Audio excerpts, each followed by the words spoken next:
In this video, we're going to be putting together my new top-tier creator PC. Not only is it going to have incredible performance, but it's going to be absolutely gorgeous once it's all assembled.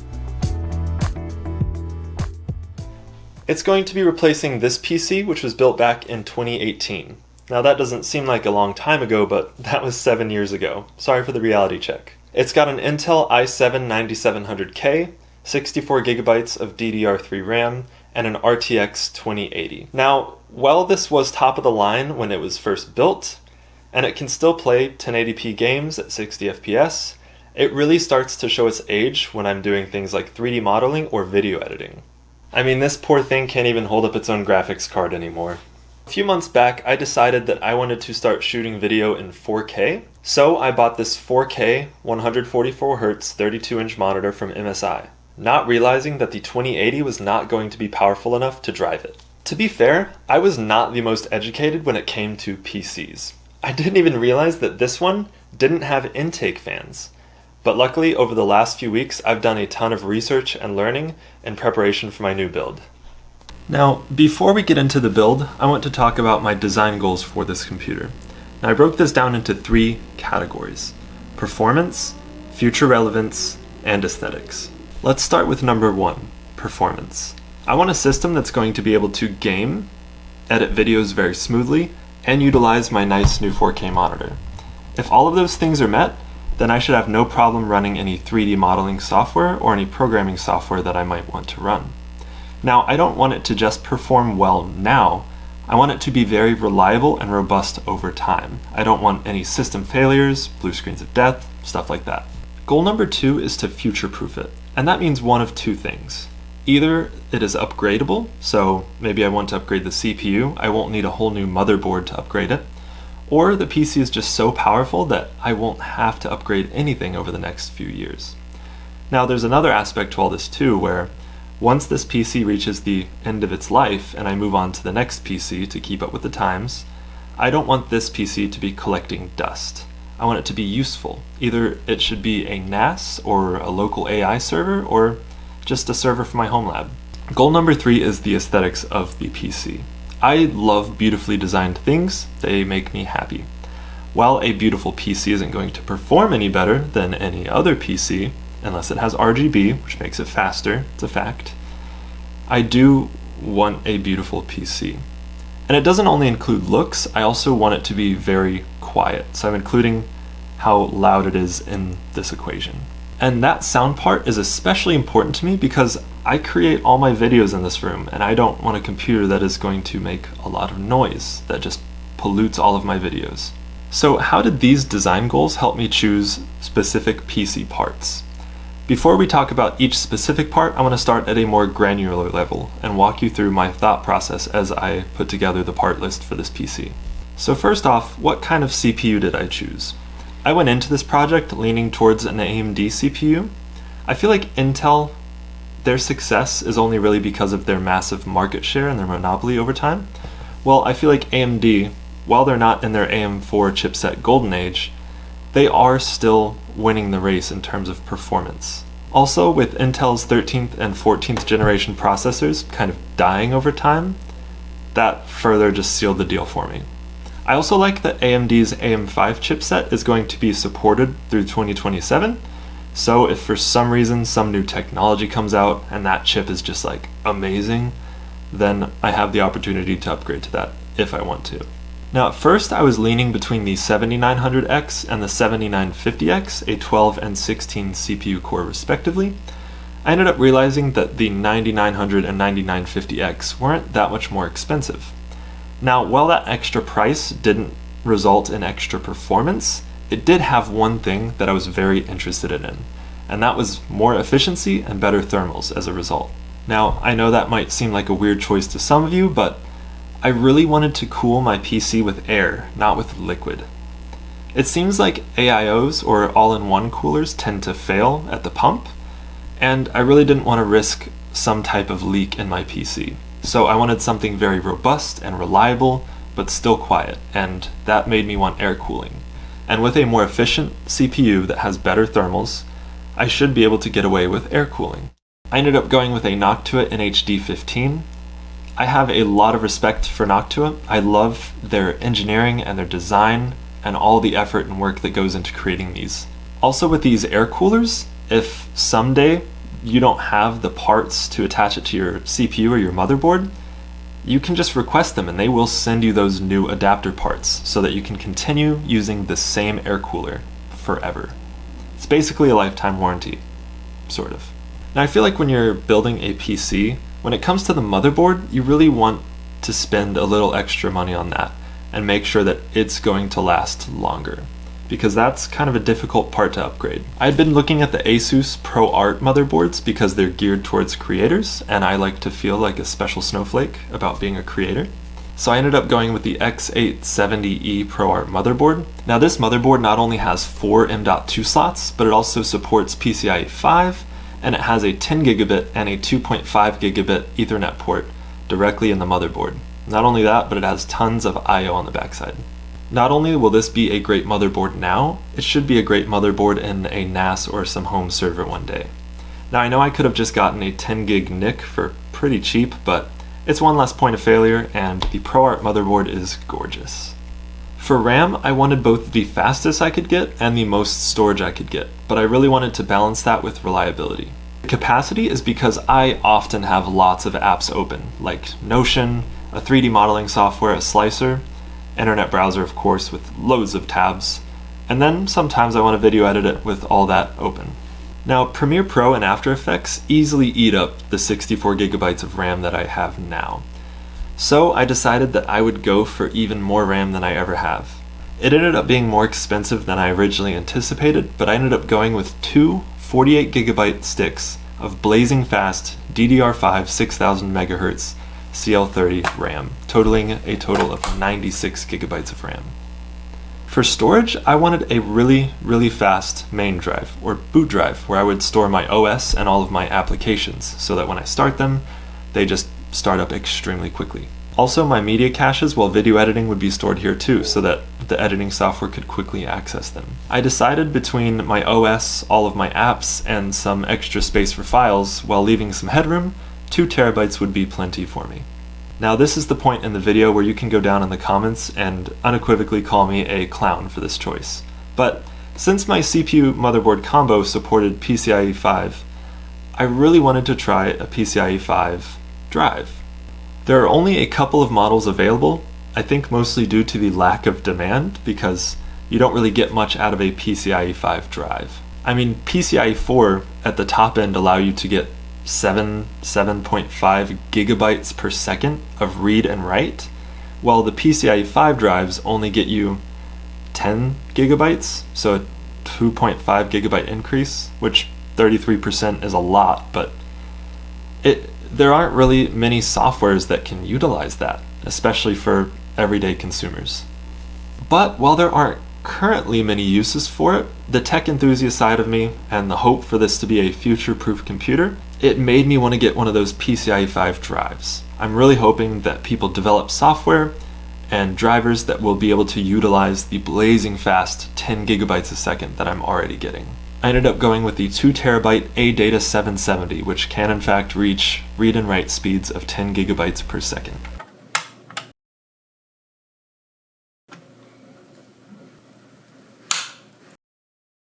Now I do have a Samsung 990 Pro, but it is stuck in this PC. But while I was learning about computers and parts, I realized that the current motherboard only supports PCI Express 3.0, whereas the Samsung is rated for PCI Express 4.0. So I decided to buy a cheaper 2 terabyte M.2 from Crucial that supported PCIe 3.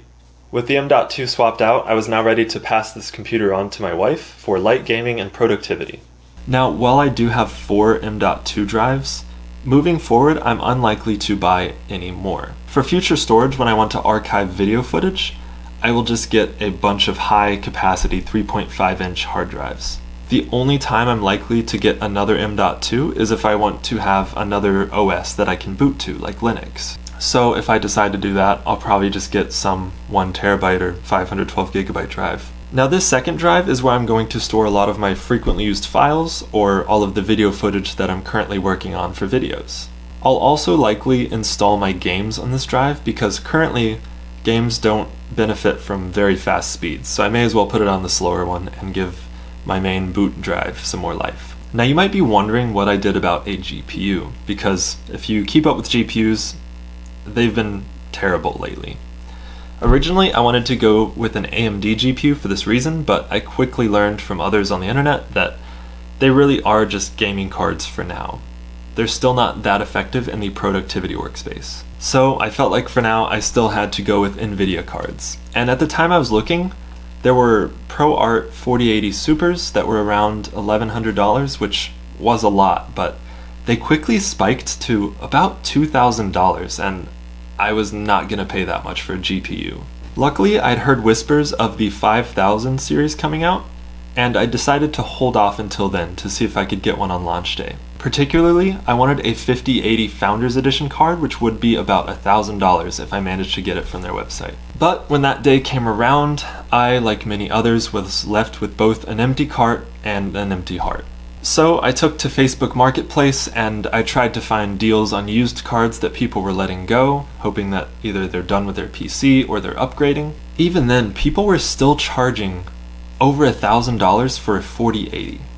And I really needed that extra VRAM for the type of work I do on them. And also down the road, if I wanted to start doing any local language AI models, I really need that extra VRAM. I ended up finding a 4090 for $1,650. They released 2 years ago for about $1,600 MSRP, and these days on the used market, they still sell for over $2,000 easily. So finding a 4090 Founders Edition for $1,650 was an absolute steal. The guy I bought it from was super nice, and he had gotten himself a 5090. Now $1,650 still kinda hurt, but I figured long term, it was a good investment. I doubt the cards are going to drop in price over the next few years with the way Nvidia has been acting, and with AMD deciding that they're not going to pursue flagship cards for the next few years. Do you think this was a good choice? Let me know down below. Now, the 4090 is rated for 450 watts, but it can easily draw 650 watts on its own. So I needed a power supply that could supply power to not only that monster, but the rest of my computer as well. I ended up getting a fantastic deal on a used Seasonic power supply, the PX1000. It's an 80 plus platinum rated power supply, which means it's very power efficient. Not only that, but 1000 watts should be plenty to drive all my PC parts and still leave me with plenty of headroom. Finally, the last part that ties it all together, the case. I really wanted an aesthetically pleasing case, and at the time I was leaning towards the Fractal Design North XL. It has a beautiful front panel with gorgeous wood accents, but overall it still kinda gives me the feeling of gaming PC. Now another case I was eyeing was the Asus ProArt PA602 Wood Edition. This case had everything I wanted and more. It had 200mm intake fans, which are ginormous and lead to very, very quiet cooling. It also had a ton of quality of life features and was drop dead gorgeous. The only problem was it was $300. But I kept an eye on it, and luckily it ended up dropping down to $240, and I thought that was a good enough deal, and I decided to pull the trigger on it. I mean, it's not like cases go bad like electronics do. It should stay just fine for years and years and years to come, and I really don't think I'm gonna get tired of it. Okay, I lied. There is one more part that I got for this PC, and it's not really a part of the computer, and it's kind of the most boring part in this whole video, but I do think that it is the most important upgrade. It's a UPS, or uninterruptible power supply. It's basically a very fancy power strip that has a battery in it. So say your home loses power, it will then power whatever is plugged in uninterrupted, so you won't have like any flicker or drop in electricity. The idea isn't that you keep working on your computer when your power goes out. The idea is that it gives you enough time to save anything you're working on so you don't lose your progress, and also to safely shut down your PC so that you don't damage the electronics. I actually got to test this when electricians cut power to our building, and my PC and monitor were plugged in. With just those two things plugged in, the UPS has about 40 minutes for me to save things, safely shut it down, which is plenty. so I should be able to plug in more things if I deem it necessary. After getting the PC fully assembled, I plugged it in and crossed my fingers. Alright, let's go ahead and power it on.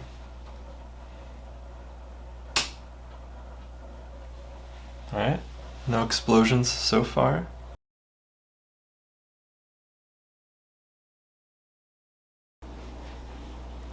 Oh,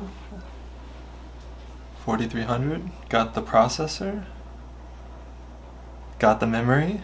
Despite having already put the glass panel in, it actually booted first try. After struggling to install Windows 11 for a while, I went and installed FurMark and Cinebench. These are two softwares that people use to benchmark their system and compare it to other systems. FurMark is typically used for GPU performance, while Cinebench is commonly used for CPU performance. As you could have probably guessed it, the 4090 absolutely crushed it in FurMark. At 4K, it was able to get an average of 181 frames per second. At 1440p, that average went up to 318 frames per second, and at 1080p, 407 frames per second. In Cinebench, the CPU also performed very well.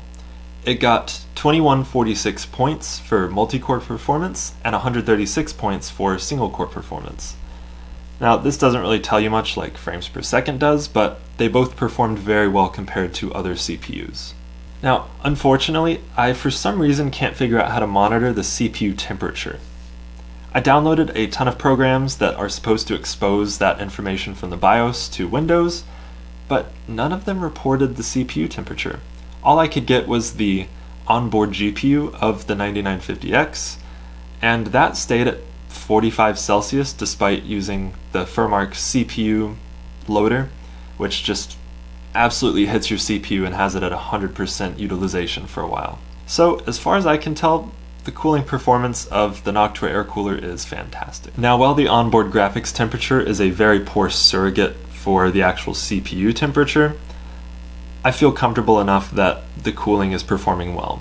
I mean, over the last few weeks, I've played games at max settings, I've done video editing, I've done 3D modeling, and I don't even hear the fans kick on. I don't even have any lag or stuttering ever. I haven't noticed it at all. I mean, I was worried about the 96 gigabytes of 6000 megahertz RAM being a potential stability issue for my system, and so far, no concerns to report.